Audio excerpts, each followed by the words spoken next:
A palavra desta noite está lá em 1 João. Nós lemos no começo o Evangelho. Agora nós vamos lá para a primeira carta de João, no capítulo 4, a partir do versículo 7. É o texto que revela uma informação sublime a respeito de Deus. Todos nós sabemos, texto que revela o amor de Deus, que Deus é amor. Com licença, deixa eu tomar uma aguinha. E nós vamos meditar diante desse tempo que nós estamos vivendo, também da Semana Santa, lembrar daquilo que o Senhor Jesus fez por nós. Ele é esse amor perfeito, um amor que nos constrange, um amor que muda a nossa vida. Gostaria de ler com você que está com a sua Bíblia aí, 1 João capítulo 4, a partir do versículo 7, nós vamos até o 21. Amados, amemo-nos uns aos outros, porque o amor procede de Deus. Todo aquele que ama é nascido de Deus e conhece a Deus. Quem não ama não conhece a Deus, pois Deus é amor. Nisto se manifestou o amor de Deus em nós, em haver Deus enviado o seu Filho unigênito ao mundo, para vivermos por meio dele. Nisto consiste o amor, não em que nós tenhamos amado a Deus, mas em que ele nos amou e enviou o seu Filho como propiciação pelos nossos pecados. Amados, se Deus nos amou de tal maneira, nós também devemos amar uns aos outros. Nunca ninguém viu Deus. Se amarmos uns aos outros, Deus permanece em nós. Seu amor é em nós aperfeiçoado. Nisto conhecemos que permanecemos nele e que ele permanece em nós, pelo fato de nos ter dado o seu Espírito. E nós temos visto e damos testemunho de que o Pai enviou o seu Filho como Salvador do mundo. Aquele que confessar que Jesus é o Filho de Deus, Deus permanece nele e ele permanece em Deus. E nós conhecemos o amor e cremos neste amor que Deus tem por nós. Deus é amor. Aquele que permanece no amor, permanece em Deus. E Deus permanece nele. Nisto o amor é aperfeiçoado em nós, para que no dia do juízo mantenhamos confiança, pois assim como ele é, também nós somos neste mundo. No amor não existe medo, pelo contrário, o perfeito amor lança fora o medo, porque o medo envolve castigo, e quem teme não é aperfeiçoado no amor. Nós amamos porque ele nos amou primeiro. Se alguém disser, amo a Deus, mas odiar o seu irmão, esse é mentiroso, pois quem não ama o seu irmão a quem vê, não pode amar a Deus a quem não vê. E o mandamento que dele temos é este: quem ama a Deus, que ame também o seu irmão. Amém. Louvado seja o Senhor. Que esse amor inunde o seu coração, transforme a sua vida, transforme os seus relacionamentos. É nesta carta de João, 1 João, que temos a definição mais profunda de quem é Deus. O versículo 8 nos diz que Deus é amor. Quem não ama não conhece a Deus, porque Deus é amor. Uma definição tão sublime, uma definição simples, mas também uma definição complexa ao mesmo tempo. Pare para pensar. Você que conhece já essa definição, Deus é amor, você que já aprendeu desde a escola dominical, você que já leu aí os textos espalhados por aí em outdoor, Deus é amor. Mas imagina só, definir a Deus, o Deus Todo-Poderoso, o Deus Eterno, em uma só sentença, em uma só palavra. Muito difícil isso. Definir a Deus, tanto que no grego bíblico, nós temos algumas palavras que definem o amor. Não é igual no português. O português é uma palavra só. Mas você sabe, né, que o amor máximo, no grego, ele é a palavra ágape. O amor isento de interesse. Um amor sacrificial. Quando nós olhamos para a cruz do Senhor, nós temos ali um amor verdadeiro, um amor máximo, um amor pleno. Um amor doador. É um amor que deixa sua glória na eternidade, veste pele de homem, se encarna, vem a este mundo para entregar a sua vida pelas pessoas, por nós. Meu irmão, minha irmã, como é difícil entender este amor. Como é profundo, como é sublime.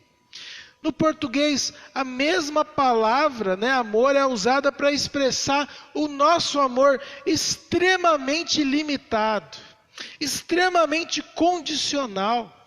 Quando nós falamos, eu te amo, quando nós falamos que Deus nos ama, meu Deus, como nós estamos distantes aí do significado e do que de fato é essa atitude de Deus. Alguns textos são intrigantes. Por exemplo, Apocalipse 13:8 nos fala do Cordeiro que foi morto desde a fundação do mundo. Em Efésios 1:4 diz assim: como também nos elegeu nele antes da fundação do mundo, para que fôssemos santos, irrepreensíveis diante dele em amor. Nós mergulhamos nestes textos e meditamos. Isso nos leva a pensar: que amor é esse que nos ama desde antes da fundação do mundo? Não cabe na nossa mente, não cabe no nosso coração.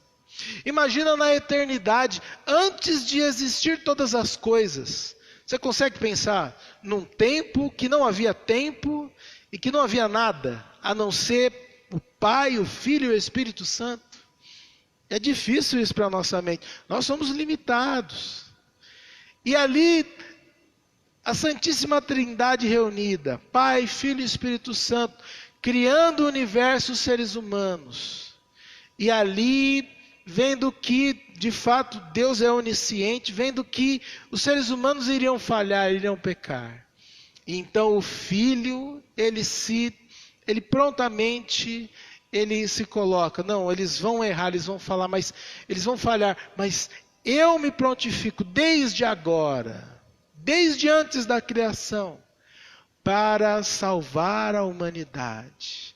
Jesus de antemão se prontifica para salvar as nossas vidas. Que amor é esse?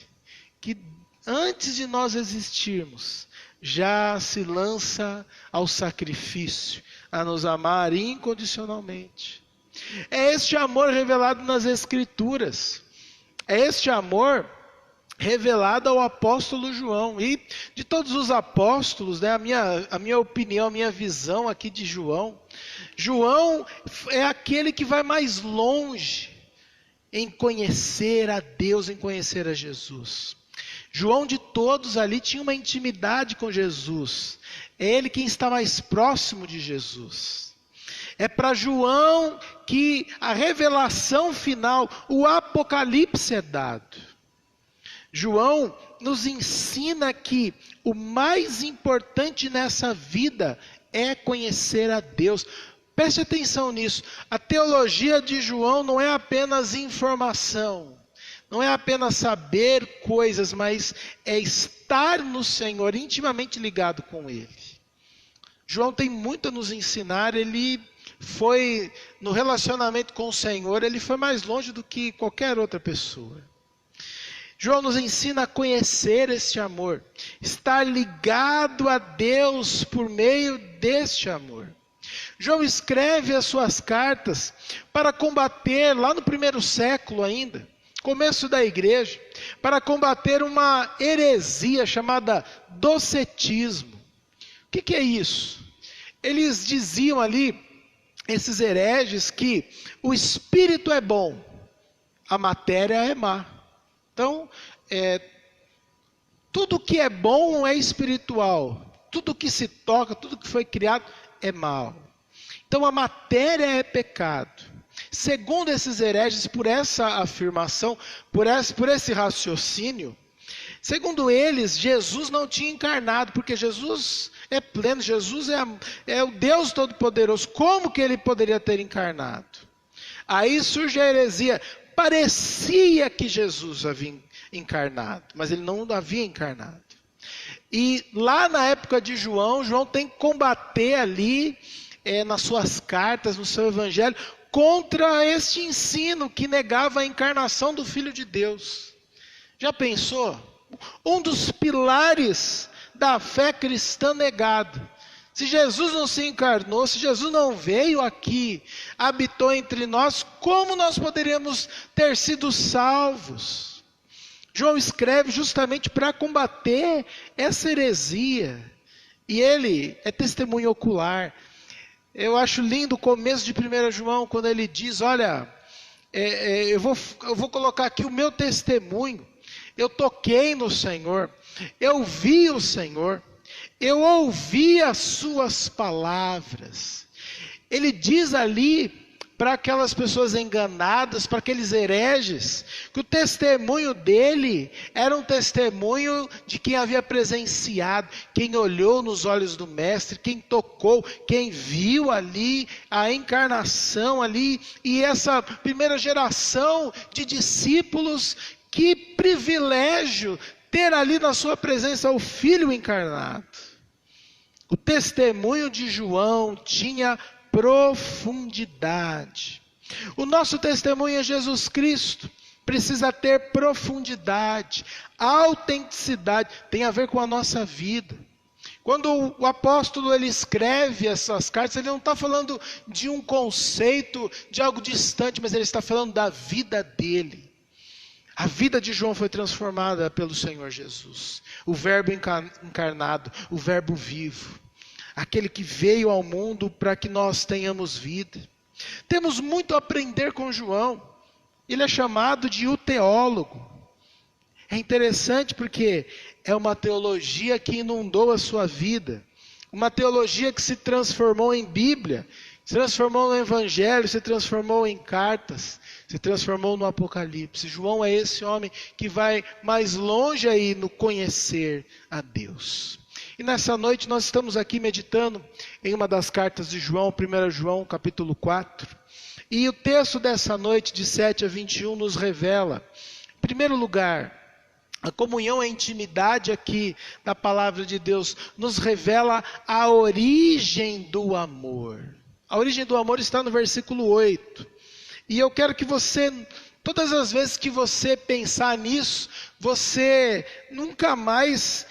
você pensar mais profundamente. Quando você lê esse texto, você não lê mais como antigamente. Por quê? Porque Deus é amor. Um amor perfeito, sublime, que nós precisamos conhecer.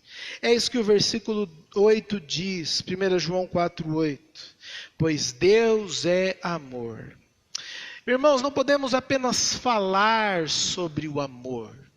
Mas quando se trata desse amor ágape, desse amor pleno, desse amor perfeito, o amor precisa ser uma experiência na nossa vida. É o amor de Deus que sustenta todo o universo. É o amor de Deus que sustenta aí dias, noites, épocas, tudo isso porque Deus nos amou de tal maneira. O amor de Deus que nos inspira a uma vida de boas obras, uma vida de devoção, a uma vida de entrega. Acabamos de cantar isso. Quando reconhecemos esse amor por nós, nós nos lançamos em amor para adorar a Deus. Quando esse amor ele invade o coração do homem e da mulher, quando nós entendemos de fato a profundidade e a riqueza desse amor, quando esse amor nos toca plenamente e sai ali de um conceito, de uma teoria e inunda a nossa vida, nós nos transformamos, ou melhor, somos transformados por Deus. Somos tentados no dia a dia a entender que o amor pode ser algo opcional na vida do crente. Algo que pode ter ou pode não ter, não é um item de série na vida cristã. Nós temos essa tentação. E, de fato, quando Jesus diz em João 13:35, olha, se vocês tiverem amor uns pelos outros, todos saberão que vocês são meus discípulos. Jesus lavou os pés dos discípulos. Jesus se humilhou naquele momento. Jesus estava preparando ali o seu coração para enfrentar ali a prisão, a tortura. Jesus estava ali numa experiência dramática ali.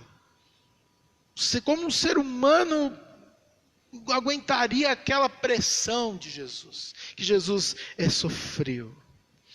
Mas Jesus olha para os discípulos e fala, olha, o sinal de que vocês são meus discípulos não está em construir grandes templos, grandes catedrais, não está em fazer grandes obras, mas a grande obra do cristianismo, a revolução do cristianismo é o amor.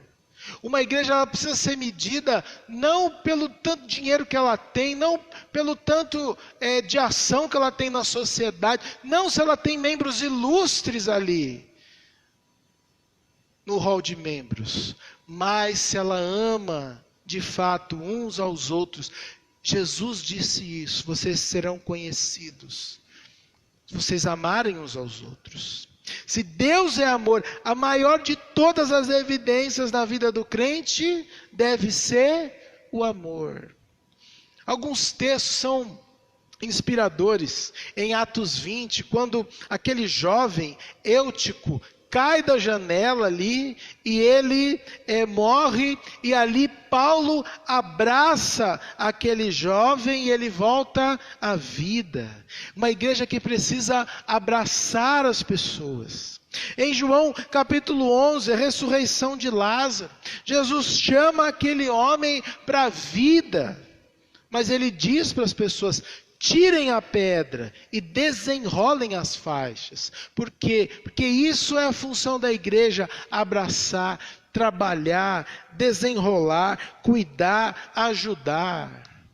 Ultimamente nós não estamos podendo abraçar muitos, né?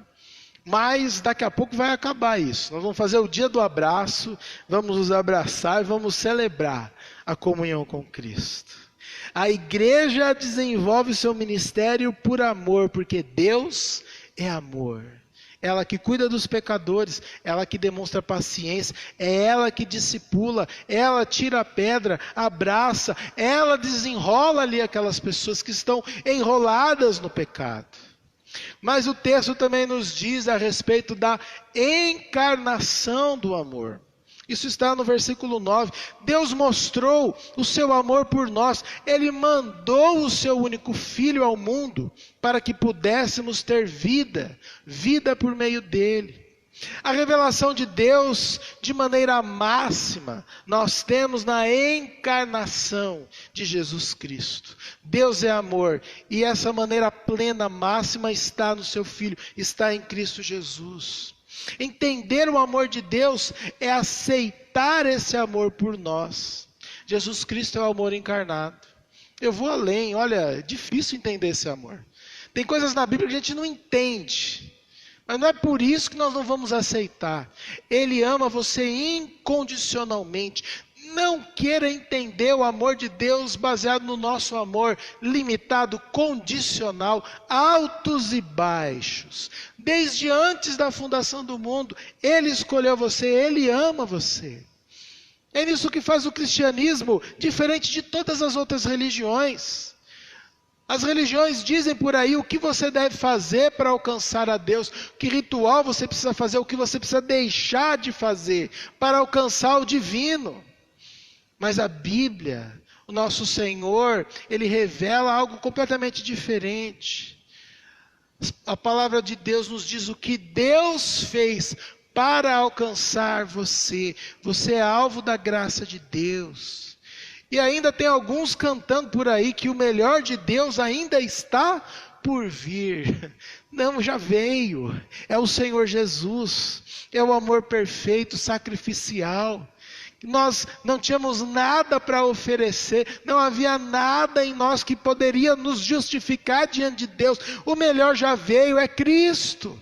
Ele veio, morreu e ressuscitou por nós. Um amor que mudou a história da humanidade. Essa época de Páscoa, Semana Santa, é comum nós ouvimos comentários, pessoas falando, principalmente na televisão.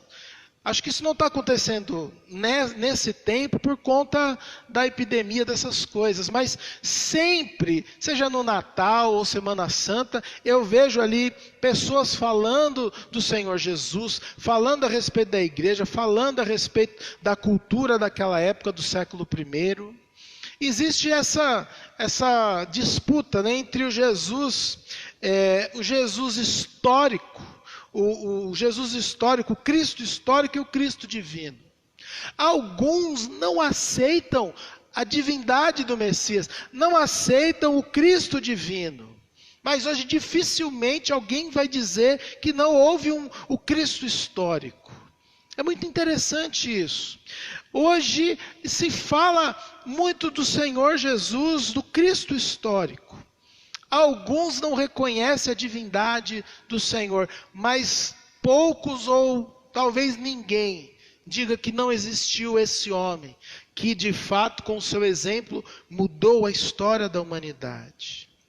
É nesse amor que nós cremos, nesse Cristo que veio até nós. Ou seja, Pai, Filho, Pai e Espírito Santo enviam o Filho em amor. O Filho e o Pai enviam o Espírito em amor. A igreja cheia do Espírito Santo é enviada ao mundo para cumprir o ID em amor. A Santíssima Trindade, Pai, Filho e Espírito Santo, nos salva e nos mantém firmes nessa salvação.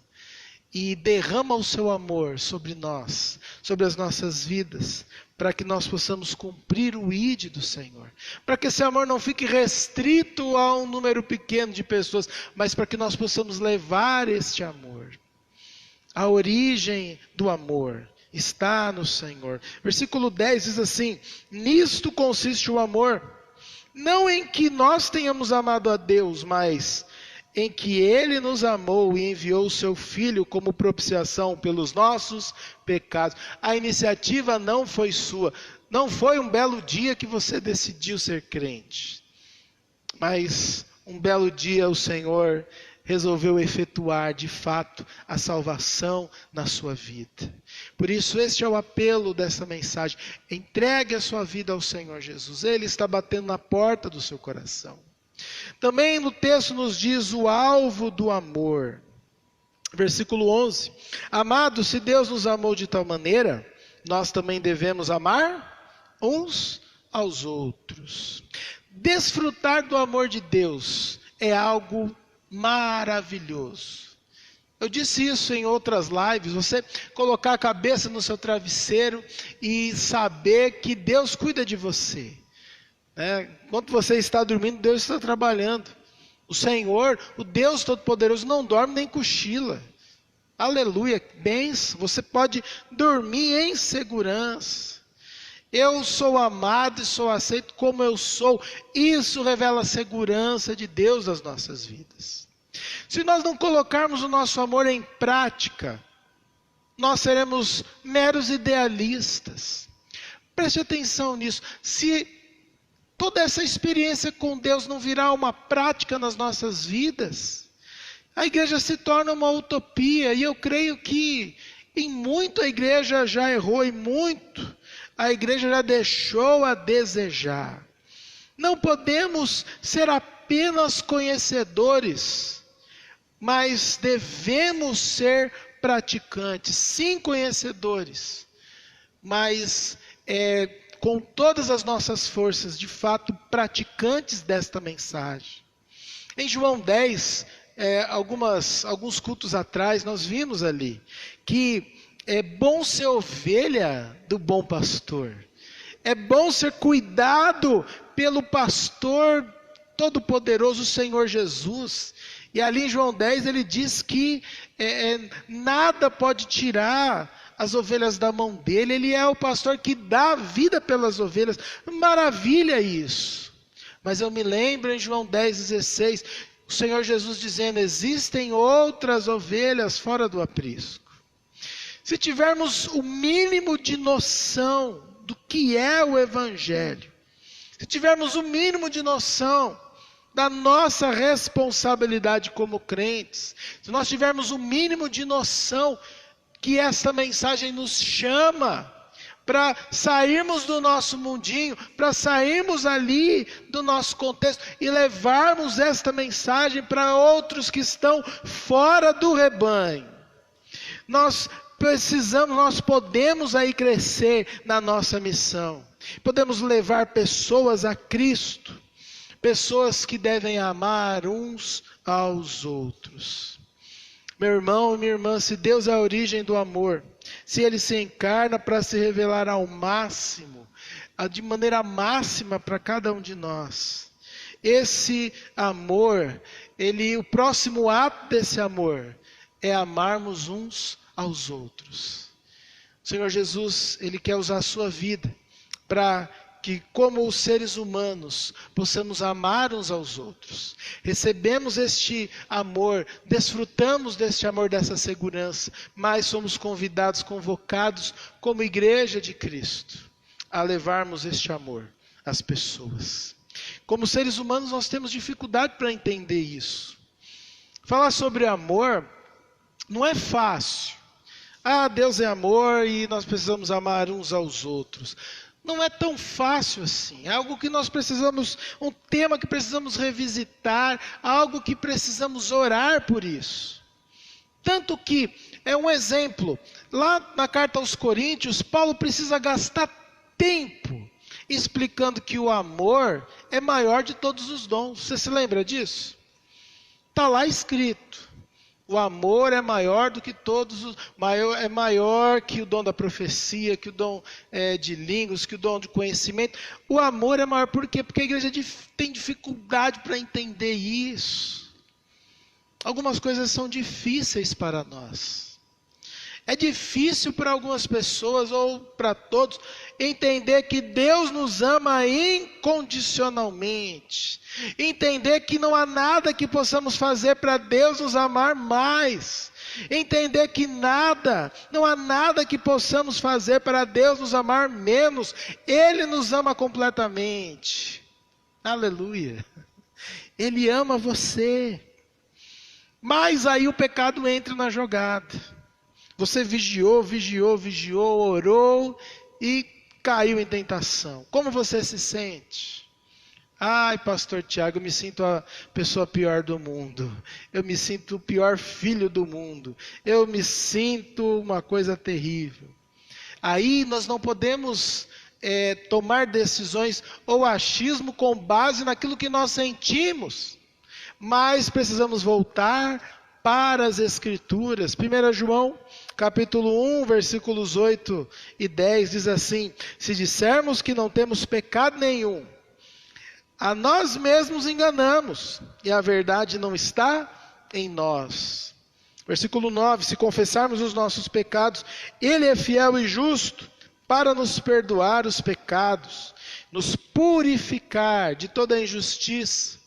E finalmente o 10: se dissermos que não cometemos pecado, fazemos dele um mentiroso e sua palavra não está em nós. E aí nós entramos no capítulo 2. Meus filhinhos, escrevo-lhes estas coisas para que vocês não pequem. Mas se alguém pecar, temos advogado junto ao Pai, Jesus Cristo, o justo. Glória a Deus. Nós temos um advogado. Mas se alguém pecar, está escrito aqui. Mas se nós não conseguimos, mas se diante das circunstâncias nós caímos, nós temos um advogado. E quando a gente fala de advogado, existem bons advogados por aí, mas nem sempre eles estão disponíveis. E às vezes, contratar um advogado custa muito dinheiro. Quando João fala desse advogado, ele fala de um advogado gratuito, ou melhor, pagou um alto preço pela sua vida. Ele fala de um advogado disponível, o Senhor Jesus. Ele intercede por nós diante do Pai. Voltemos às Escrituras. Quando o pecado está diante de nós, ou quando nós sofremos ali as consequências do pecado, não olhe para os seus sentimentos, olhe para as Escrituras. Olhe para Cristo, olhe para o seu amor, olhe para a sua graça. Esse é o alvo do amor.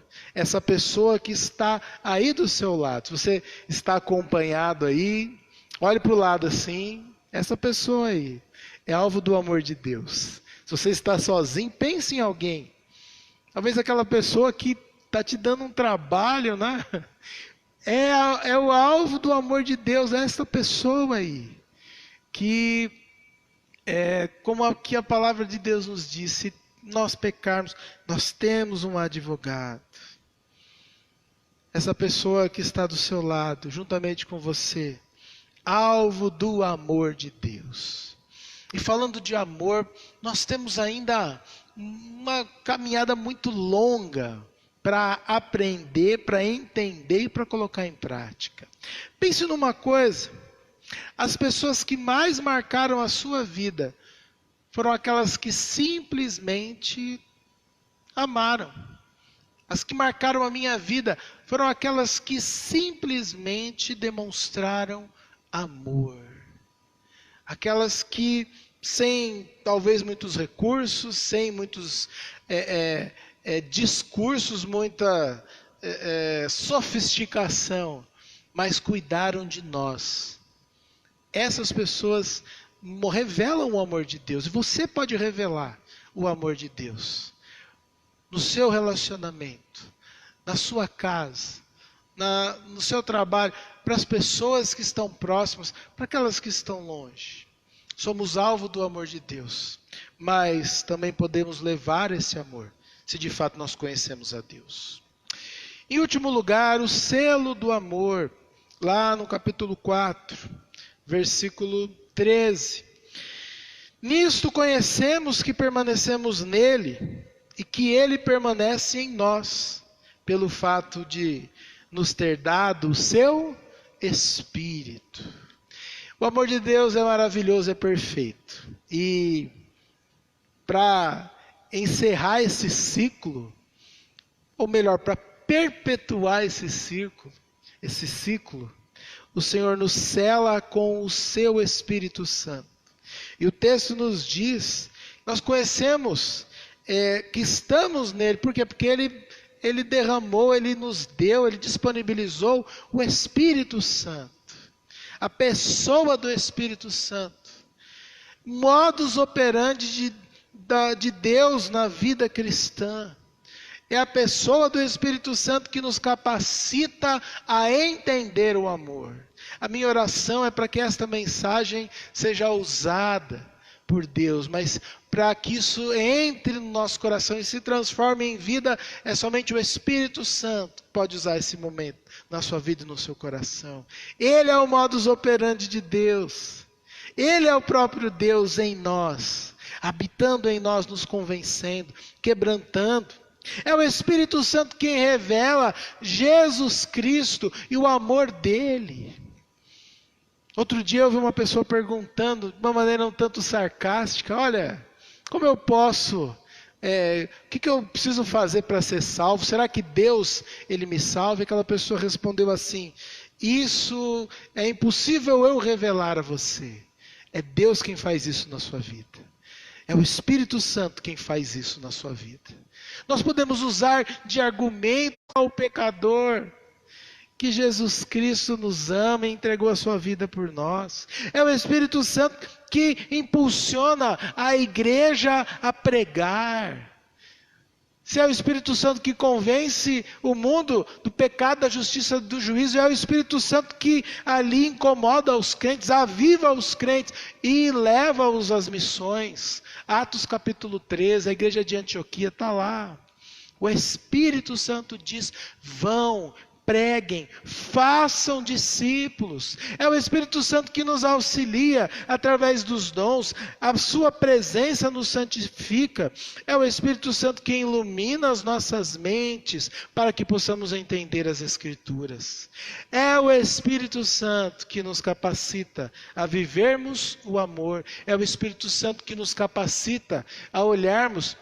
Estamos aí vivendo esses dias antes da Páscoa, os filmes aí sobre Jesus, paixão de Cristo, mostrando aí o sacrifício, o sofrimento do Senhor. Mas se o Espírito Santo não transformar aquelas cenas ali e falar, olha, você precisa se arrepender, nós podemos ter o melhor filme do mundo, o melhor discurso do mundo. Meus amados irmãos em Cristo, é possível vivermos o amor de Deus uns com os outros, porque o Espírito Santo foi derramado em nossos corações. É Ele quem nos chama, nos escolhe, o Pai nos escolhe lá desde antes da fundação do mundo. É o Filho que nos salva, é o Espírito Santo que sela, que derrama esse amor e que esse amor possa ser inundado aí nos nossos relacionamentos. É por meio do Espírito Santo que podemos viver a evidência desse amor. Muito mais do que um conceito. O desejo do meu coração é este, que o amor seja muito mais do que conversa, seja muito mais do que história, mas seja prática, seja vida no seu coração.